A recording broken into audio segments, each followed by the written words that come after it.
Hey everyone, welcome to 5-Star Guns and Gear, and had something to share with you guys today about the Ammo Incorporated ammo and the problem that I had today on the range. I've never ran this ammunition before. I got several boxes I ordered in and ran 3 rounds, had a catastrophic failure on round 3, and actually when I went to chamber the fourth one in, it actually would not, the bolt would not close, and damaged this one. I went ahead and just pulled it out of this case to make sure that it did not get used. See, the primer's still good on it, but I went ahead and used my bullet puller and dumped this. But none of the cases were damaged that ejected. Even the third case, the first, the second, just fine. Round number 3, fired, ejected the case, but left this in my chamber and barrel. And this is the copper plating that's on the bullet. And I can show you. You know, it's kind of just a sleeve that goes around the lead. So that's right there.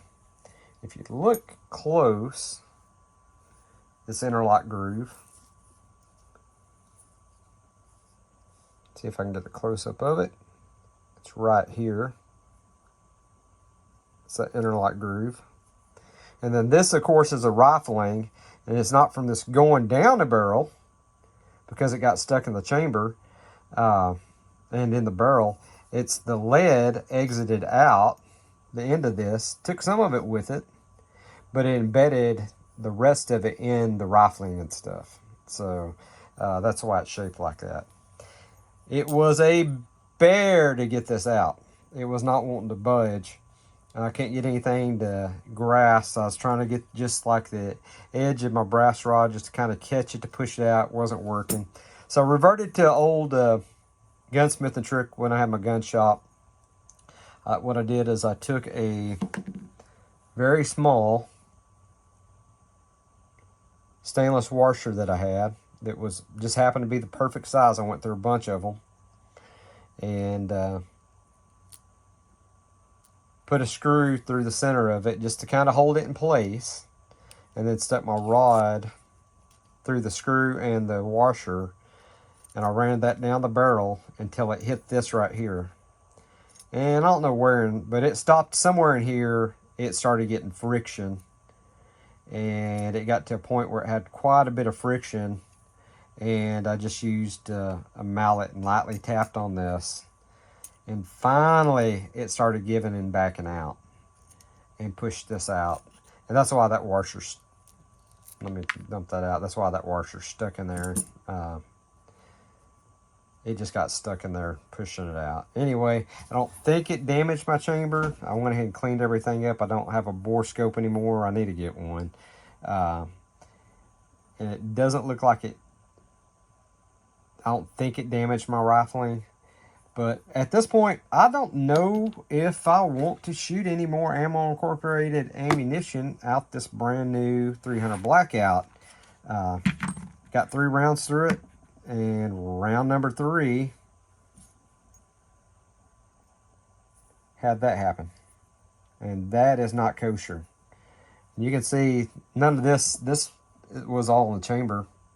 None of this even touched the rifling. The only part that touched the rifling is right here. So basically what happened is it expanded, blew out the end of it, and the lead projectile actually came out the sleeve and pushed the sleeve into the rifling and into the chamber. So you can see the clear area in the chamber.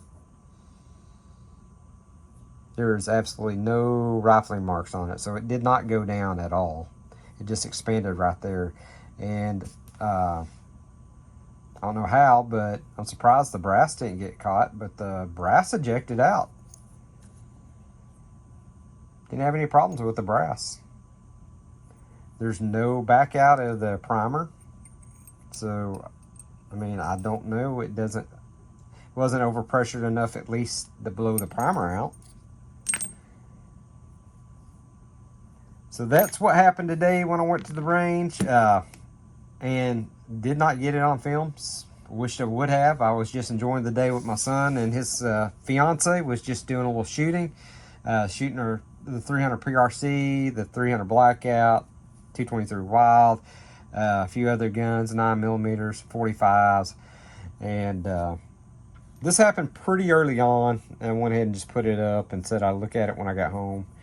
Finally got home this evening and decided to pull that upper and really look at it. And I was like, man, at first, honestly, I was like, man, let me go through these cases and make sure I don't have a case separation. Because I thought maybe from looking at it, I could see a ring in there. I was like, I know those cases, every one of them were solid. I didn't really, I didn't look at it that close.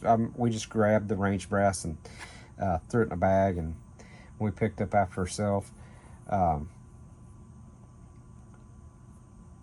But then when I started working on pushing it out and got that out, I was like, well, so I went and got all the brass gathered up, and sure enough, the other brass, it's all complete, none of it separated, so there's no brass damage on any of it. So I don't know, guys. If you've had a problem with Ammo Incorporated, please leave a comment below, and I'll let you guys know what they say. I'll be interested to see if I get any kind of response. Hopefully I will. I've never dealt with Ammo Incorporated. I got it from one of their distributors, and I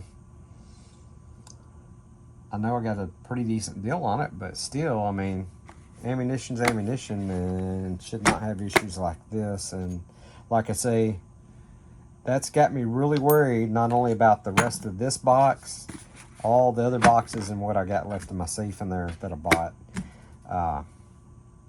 Very, very, very disappointed, and hoping it didn't do any damage. I really need to get that checked out by a bore scope too, that brand new AR. I don't think it did, but I'm going to check it just a little bit closer to make sure.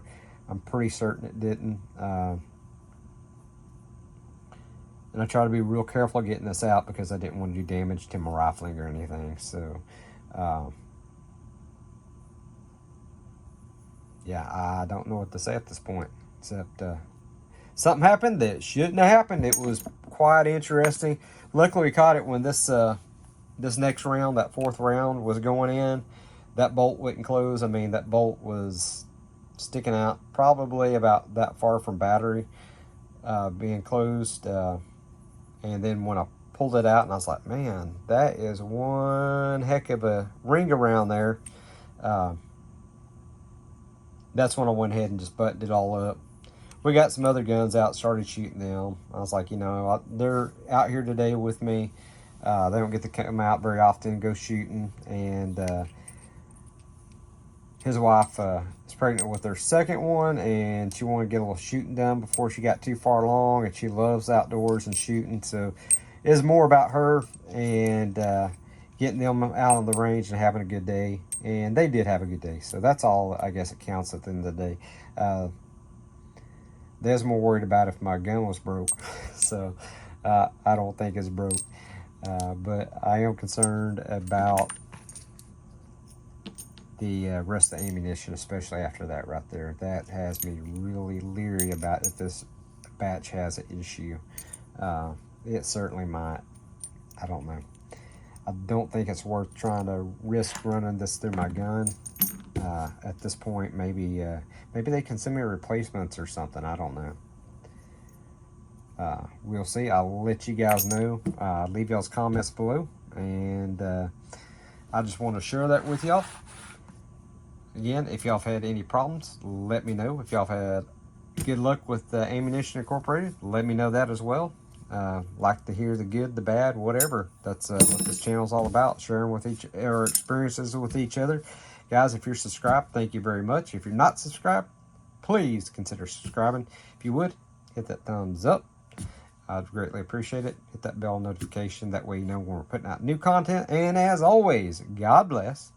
And I'll catch y'all on the next episode.